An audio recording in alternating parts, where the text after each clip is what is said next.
Kapulisan, LG o grupo sa mga rider mihatag og hinabang sa mga nabahaan sa Lanao del Norte. Ang report. Human sa pagbaha sa Lanao del Norte, gilayong mitunol ang LGU ug kapulisan sa Region 10 o mga food packs sa mga barangay nga nagabihan sa baha. Una sa tanan, nagpasalamat yung dako, malipay yung tunod. Impita mo gipili ni Brigadier General Santiago o Bangsa Mabuhay ng pili pa sa ating hiti.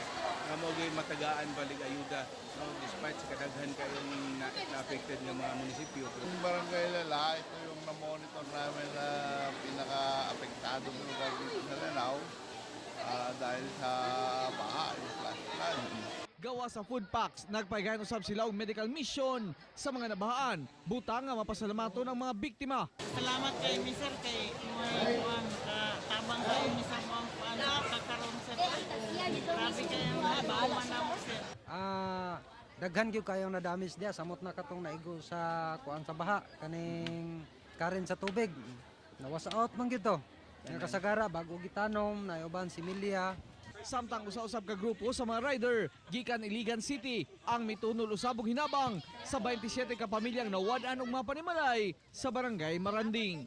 Matabang mi sa mga victims sa Maranding flood victims. So one of our choice is Maranding. Lungkoy gamay na siyempre di lalim nga mabahaan biya. Di biya lalim. Sir, napabungoy plano nga tabangan kung uban nga nabahaan diri sa Lanao, particular sa Lala. O kuan, kung naaway na, kuan basta naalang. Basta naalang yun.